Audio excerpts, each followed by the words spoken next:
5 March 2026 Binny and family हा Hindi cinema पाहिला. London आणि थोडीशी पटना बिहारची शूटिंग आहे. छान आहे, इमोशनल आहे सिनेमा, आवडला मला. थोडक्यात थोडंसं फॉरेनचं कल्चर, थोडंसं इंडियन कल्चर आणि जनरेशन गॅप.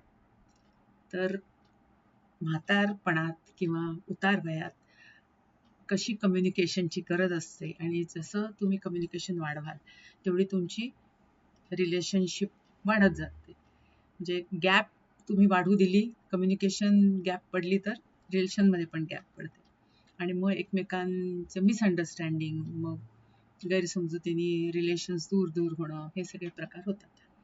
तर तो ब्रिज कसा सांधायचा याचं सुंदर चित्रण केलेलं आहे. तर एक फॅमिली फॉरेनमध्ये राहत असते, लंडनमध्ये, आणि त्यांचे आईवडील पटण्यामध्ये बिहारमध्ये राहत असतात आणि त्यांना एक मुलगी असते. तर ती मुलगी आता म्हणजे लंडनमध्ये आल्यापासून फॉरेन कल्चर म्हणजे खूप लहानपणी आली असते, त्याच्यानंतर म्हणजे ती त्याच कल्चरमध्ये वाढलेली असते आणि 12वीत असते. आणि मग टिपिकल एज, आणि तिचा जो मित्र असतो तो लव्ह गुरु असतो, तो तिला टिप्स देत असतो. त्याला लक्षात येतं एक ध्रुव नावाचा मुलगा तिला आवडतो, तर मग तो आपलं तिला टिप्स देत असतो. पण ती बघते की ध्रुव दुसऱ्या मुलीबरोबर जास्त इन्व्हॉल्ड आहे वगैरे, तर तिला ते मनाला सारखं टोचत असतं.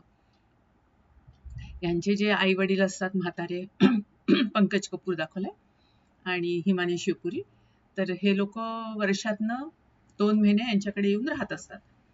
आता ते आले की मग सगळं यांचं घरातले फोटो बदलणं, थोड्याशा म्हणजे ज्या गोष्टी आवडत नाहीत, स्मोकिंग, ड्रिंकिंग, नंतर बाटल्या बिअरच्या वगैरे लपवणं, काही फोटो लपवणं वगैरे वगैरे प्रकार असे चालतात, ड्रेसेस घालणं. तर असंच दाखवले. आणि ही खूप छान, म्हणजे 12वीत तिने हे घेतलं असतं, आर्ट्स अँड कल्चर, तर त्याच्यामध्ये त्यांना प्लेज, शेक्सपियरियन प्ले किंवा दुसरे प्लेज पण करायचे असतात आणि त्याच्यात त्यांना फर्स्ट, सेकंड, थर्ड असं प्राइज पण मिळत असते. तर त्याच्याकरता हे लोक सगळे नेहमी मुलं एकत्र येऊन त्यांची प्रॅक्टिस वगैरे दाखवलेली आहे. आणि मग तिथलं कल्चर, तिथे उशीर काही झालं की एवढंसं काही झालं की पार्टी, मग पार्टीमध्ये उशीर 2 आणि 3 रात्रीचे. तर ह्या सगळ्याला ऑब्जेक्शन घ्यायचं म्हटलं तरी पंचायत असते. तरी आई वडील थोडंसं बोलून बघतात, पण ती म्हणते काय बाबा तुम्ही जुन्या मताचे, आता नवीन याच्याबरोबर चाला वगैरे, सगळ्या अशा गोष्टी चालू असतात. आणि मग अशामध्ये ते आजी आजोबा तिथे येतात. मग तिची टिपिकल कुरकुर, मला शेअर करावं लागतं आजी आजोबांबरोबर रूम, आणि मग माझी प्रायव्हसी जाते, मला स्पेस मिळत नाही, असं तसं, आता माझी 12वी आहे, मला अभ्यास करायचा आहे, असं तसं तिचं आपलं नाटक सुरू असते. तिचे वडील म्हणतात 2 महिन्यांचा प्रश्न आहे, तू थोडंसं तर हे कर. आणि मग झालं, ते येतात, सगळं बाकीचं सगळं छान ओके ओके चालतं. त्याच्यात आजीला थोडासा प्रॉब्लेम येतो, लंग्स वगैरे आणि ब्रीदिंग प्रॉब्लेम. तर ते तिथले डॉक्टर घोष करतात म्हणजे सगळं ठीक वगैरे, पण ते म्हणतात की आता काळजी घ्या आणि याच्या पुढे असं होऊ देऊ नका. आणि मग ते लोक जातात, आजी आजोबा. आता तिकडे गेल्यावर आजीची तब्येत परत अचानक एक दिवस बिघडते म्हणजे ती पडतेच खाली बेशुद्ध होऊन. आणि मग हा फोन करतो पंकज कपूर त्याला. तो म्हणतो ठीक आहे, मी घोषची अपॉइंटमेंट घेतो, डॉक्टर घोषची, त्यांना विचारून सांगतो मग कसं काय करायचं ते. तर आता घरी आल्यावर जेव्हा सांगतो की परत आता आजी आजोबा येणार इथे आणि त्यांची ट्रीटमेंट चालणार आहे, तर परत हिचं सुरू होते कुरकुर कुरकुर. आणि तिचं म्हणणं आहे की इथे आल्यावर मग आजीला लगेच बरं वाटतं, हे ते तिथे नाही का होऊ शकत, काय लंडनलाच आणलं पाहिजे असं तसं. तर मग हा म्हणजे खोटं बोलतो वडिलांशी की डॉक्टर घोष म्हणालेत की तिथे पण होऊ शकेल, तर मी इथून मॅनेज करतो सगळं, डॉक्टरांना वशी वगैरे बोलून इतरांच्या, आणि मी येतो तिथे. तर त्याला एक बहीण पण असते, तर ती बहीण आणि जिजाजी ते लोक बघतात आणि ॲडमिट करतात तिला, आईला. हा पोचतो, सगळं ठीक ठीक असतं असं, पण अचानक आईला कार्डियक अरेस्ट होतो आणि आई जाते. त्याला ते इतकं लागतं, म्हणजे त्याला असं वाटतं की आपण जर आणलं असतं लंडनला तर काय बिघडलं असतं, म्हणजे चांगली ट्रीटमेंट झाली असती आणि आई वाचली पण असती. आणि म्हणजे जशीच ही आई वारते, हा पण पंकज कपूर पण खूप मनाला लावून घेतो, खूप डिप्रेशनमध्ये जातो, नुसता आपला बसला राहतो, रडत राहतो. आणि मग जसंच हे कळतं तर ह्याची बायको आणि मुलगी पण म्हणजे तिथून लंडनहून येतात इकडनं. तर मग तिला खूप फील होते. तिला असं वाटते आपल्यामुळे ती म्हणजे स्वतःला ब्लेम करून घेते की आपण जर आजीला येऊ दिलं असतं तर आजी कदाचित वाचली असती. मग त्या लोकांचं चाललं असतं काय करायचं कसं. 3 दिवसांनी तर म्हणजे तिची परीक्षा शाळा असल्यामुळे आई आणि मुलगी तर चालले जातात आणि मग वडिलांना आणायचं चालेल तर हीच म्हणते स्वतःहून की तुम्ही पप्पांना बरोबर घेऊन या, बाबांना. मग हे लोक घेऊन येतात. पण तो शांत शांत असतो हे ते. तरी ही स्वतःला खूप गिल्टी फील करत असते, तर ती आपल्या फ्रेंड्स, त्या लव्ह गुरु जो फ्रेंड असतो तिचा, त्याच्यावर शेअर करते. तर तो म्हणतो, अरे काहीतरी असं कर की ते परत हे येतील. मग ती सांगते की त्यांचा वाढदिवस पण आहे. मग तो म्हणतो की त्यांना मग काहीतरी गिफ्ट दे, त्यांना हे कर. तर ती आजोबांना म्हणते की आजोबा, आज तुमचा वाढदिवस आहे, हॅपी बर्थडे. मी तुमच्याकरता गिफ्ट आणली, ती त्यांच्याकरता नवीन कपडे वगैरे सगळे आणते आणि म्हणे आपण कुठेतरी बाहेर जाऊया, सेलिब्रेट करू. तर एक तो नाही नाही नाही करत असतो, पण ही म्हणजे फोर्स करते. तो एकदम चिडतो तिच्यावर, ओरडतो खूप. तर तिला वाईट वाटतं आणि ती जाते. तर आई वडील म्हणतात काय झालं. तर वडील म्हणतात मी तुला म्हटलं होतं ना की नको ते बर्थडे वगैरे. पण मग ते पंकज कपूरला फील होतं की मुलं माझ्याकरता हे करतात आहे आणि मी माझ्याच दुःखामध्ये अडकलेलो आहे. मग तो ते कपडे वगैरे घालून येतो बाहेर आणि मग ते लोक सेलिब्रेट करतात. मग हळूहळू असं दाखवलंय की तो तिच्याबरोबर त्याचा रॅप छान जमतो. तिच्याबरोबर तो फिरायला जातो, फ्रेंड्समध्ये जातो, नवीन नवीन शिकतो. मग ही त्याला मोबाईल घेऊन देते, मोबाईल शिकवते कसं हे करायचं, फ्रेंड रिक्वेस्ट कशी पाठवायची, कसे फॉलोज हे करायचे. तो नवीन नवीन खायला पण शिकतो. रेस्टॉरंटमध्ये जातात तर ते सपक असतं तर तिथे एक्स्ट्रा मस्टर्ड ऑइल आणि सॉल्ट आणि पेपर मागून त्याला टेस्टी बनवतो. म्हणजे असे हे दाखवले की खूप छान त्यांचं जमते. आता हिच्या प्लेला पण छान प्राईज मिळालं असतं आणि त्याच्याकरता मग शेवटी कॉम्पिटिशन करता म्हणून परत तिच्याकडे एक प्ले लिहायला येतो. तर मग ही म्हणते की व्हाय नॉट स्वतःच्या एक्सपिरियन्सवर वरून लिहायचा. तर मग ती हाच स्वतःच्याच लाईफवरचं म्हणजे फॅमिली रिलेशन्स आणि आपले ग्रँडपा यांच्यावरचं ती स्टोरी लिहिते म्हणजे नाटक, आणि त्याचाच प्ले ती सादर करते. तर तर ती आजोबांना ती म्हणते की आजोबा तू माझा फायनल प्ले बघायला यायचं बरं का. तर ते म्हणतात डेफिनेटली येणार, मी मी काय सोडणार आहे का. आणि अशातच एक दिवस त्यांना थोडासा त्रास होतो म्हणून ते लोक डॉक्टर घोषकडे जातात आणि डॉक्टर घोष गोळ्या देतात, औषधं, म्हणतात ठीक आहे आता तुम्हाला बरं वाटेल. आणि ते एकदम विचारतात की आजी कशी आहे.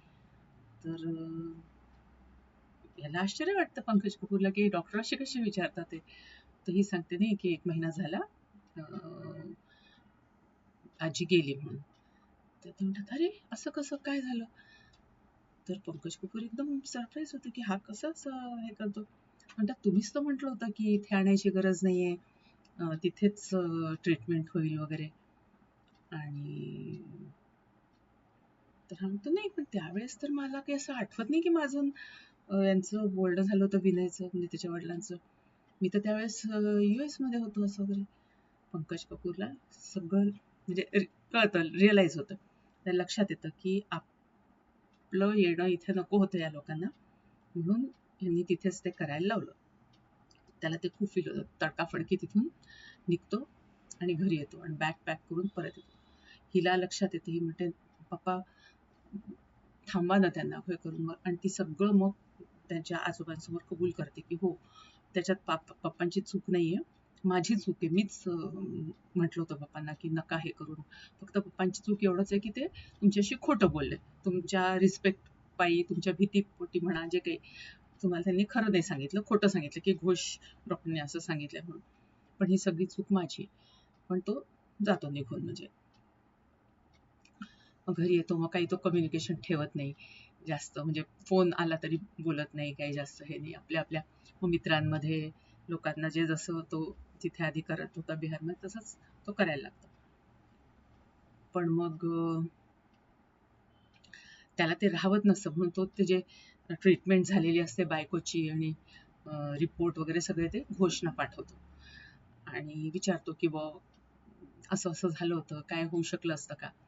तर मग ते डॉक्टर त्यांना रिपोर्ट पाठवतात, सगळं पाठवतात की नाही नाही नाही, म्हणजे जे पाहिलंय मी रिपोर्ट आणि हे त्याच्यावरून इथे जरी आणलं असतं तरी काय होऊ शकलं नसतं. जी तुमची लाईन ऑफ ट्रीटमेंट झाली ती अगदी योग्य होती आणि ते अचानकच असं झालं, त्याच्यामुळे कोणीच काही करू शकत नव्हतं. तर ह्याच्यात कोणाचीच चूक नाहीये वगैरे असं ते घोष कळवतो. तर ह्याला ते पंकज कपूरला रिलीव्ह होतं आणि मग तो हिचं नाटक बघायला डायरेक्ट फ्लाईटनी येतो. पण हिला कळत नाही, यांचं दाखवलंय की प्ले चालू आहे आणि मग सगळ्यांना खूप आवडतो, सगळ्यांच्या डोळ्यात पाणी येतं आणि सगळे टाळ्या वाजवतात, आवडतं सगळ्यांना. तर तेवढ्यात तिला फोन येतो आणि फोनवर मेसेज येतो की तो रिपोर्ट म्हणजे काय, म्हणजे तुझा काही फॉल्ट नाहीये, कारण कुठेही जरी ट्रीटमेंट झाली असती तरी म्हणजे तेच घोषचा जो मेसेज असतो तोच फॉरवर्ड केलेला असतो दादूनी तिला आणि म्हणजे तिच्या दादाजांनी पंकज कपूरनी, आणि त्याच्यात तुझंच काहीच चूक नाहीये. तर आणि तुझा प्ले एक्सलंट झाला. तर ती एकदम फोन उचलते आणि ती म्हणते, दादू तुम्ही कसा पाहिला? मग मी पाहिला म्हणून तर सांगतोय ना. ते म्हणते, दादू का खोटं बोलता? तर मग तो म्हणतो की नेहमी तू पुढेच पुढे जाते, मागे पण बघत जाणं. आणि मग बघतो की दादू आहे. मग ते सगळे गिले शिकवे दूर होतात आणि मग दादू म्हणतात की माझं म्हणजे गैरसमज दूर झाला आणि तुझा प्ले खूप छान होता वगैरे वगैरे.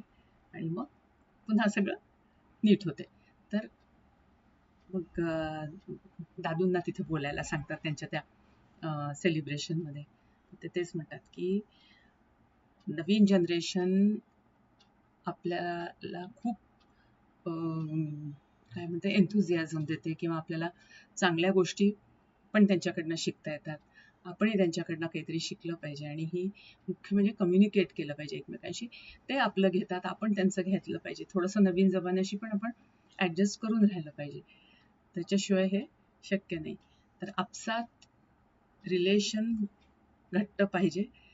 इमोशन्स महत्त्वाचे आहेत आणि हेच ते जेव्हा ती ध्रुवच्या बाबतीत थोडीशी इमोशनल झालेली असते तेव्हा ओपनली नाही पण इनडायरेक्टली तिचं आणि दादूंचं बोलणं होतं. मग दादू म्हणतात की सोल हार्ट टू हार्ट हे झाले पाहिजे.